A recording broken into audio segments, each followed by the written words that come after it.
გამარჯობა, მე ვარ ნიკო და ეს არის პოდკასტების სერია გამონათქვამები და წერილები. დღეს კი თქვენ ამ პოდკასტში მოისმენთ ნაწყვეტი ნანო თავყელიშვილისა და დათა თუთაშხიას სასიყვარულო მიმოწერიდან. მეტისმეტად გაგვირთულდა ყველაფერი, ქალბატონო ნანო, მაგრამ უამისობაც რომ არ შეიძლება, ის არის საქმე. დაბრკოლებები დაუხვედრა სიყვარულს ფიქრმა. ჭაბუკობაში არ იქნებოდა ასე და კიდევ კარგი. ამდენი განსჯა, სიმართლის ძებნა და ყოყმანი კაცთა მოდგმას ადამ და ევას სიცოცხლეშივე მოაშთობდა და მოუღებდა ბოლოს. მამაკაცმა ქალს თავი რომ შესთავაზოს, ან მართლა უნდა იყოს იმ ქალის ღერსი თვითონ და ან უნდა ეგონოს, უკეთესი ვარო. გონია მე, ყველა წესიერი ქალიც ასეა, ალბათ თავისზე უარეს მამაკაც ნებით არ დაყვება სიყვარულზე. ბევრს ვფიქრობ ამის გარშემო და ვხედავ, თქვენოდენა რომ არ ვარ და თქვენს ხედავთ ამას. მაშინ ისე გამოდის რომ თქვენი თანაგრძნობა და მზადყოფნა საჩუქარი ან სამაგიეროა.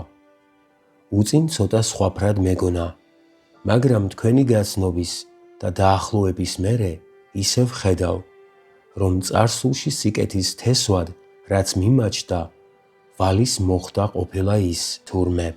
ვალის დაბრუნებაში მხოლოდ მადლობა ეკუთვნოდეს, იქნება დამბრუნებელს. ერთხელ მოგწერეთ მე. ჩემს ლოცვას ვერ დავამადლი ვერავის და გადახდილი ვალის საზღაურსაც ვერ მივითვისებ მეთქი. ერთი ეს არის, ხელს რომ მიშლის, მოვიდე. კიდევ მოგახსენებთ ახლა. აქაოდა ის კაცი ვარ მე, ვინც ბატონ შირერს, ცხოვრების მეგობარი ნაძირალა სარჩმელიას შეურაცხყოფას გადაურჩინა შემთხვევით. ის კაცი ხომ არ უნდა ვიყო, ნეტავი ბატონ შირერს, ცოლს რომ შეუცდენს და ღალატს აიძულებს. მესმის, რომ ასე ფიქრი მეტისმეტია, მაგრამ ჩემი ხასიათი ვიცი მე. სინდისი დამქენჯნის, ურცხვი გასამჯელოსთვის და ესეც თავისებური დაბრკოლებაა ჩემთვის. ქალბატონო ნანო, იმდენად მიყვარხართ. ისე არის ჩემი სული და გონება სავსე თქვენი არსებით, რომ მეშინია ამ სიყვარულის უკვე.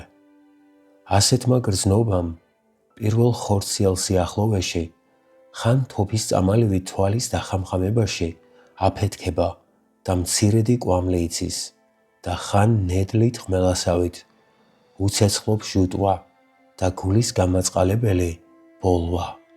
მოსვლა რა არის, მოვალ, მაგრამ ჩემი ბედუკო ღმართობით ის მოსვლა ერთადერთი თუ აღმოჩნდა და ისიც უვარგისი. მაშინ რას გიტოვებ მოსაგონრად, ან რა მიმოქვს საოცნებოდ, ან რა ღირსი არის თქვენი სიყვარულისა მამაკაცი, ვისაც ეძახიან და ეს კი დაბრკოლებებზე და მიზეზებზე ფიქრობს. მაგრამ რა უქნა, რომ არ ვარ 19 წლის, უცრფასესო ადამიანო და რომ ფიქრი უღელივით მარგუნა განგებამ. მაგრამ არის ერთი ბიძგი, ქალბატონო ნანო, რომელმაც არ იცის დაბრკოლება და მიზეზი. ვგრძნობ, რომ მიახლოვდება ის და მაშინ მართალი ვიქნები ღმერთისა და კაცების წინაშე. თუნდაც არ გსურდეთ ჩემი მოსვლა და მიუხედავად ყველაფრისა, ცისა ქვეშ. გეამბორებით, დათა თუთაშხია. დასასრული. მადლობა რომ გვისმენთ. მომავალ შეხვედრამდე.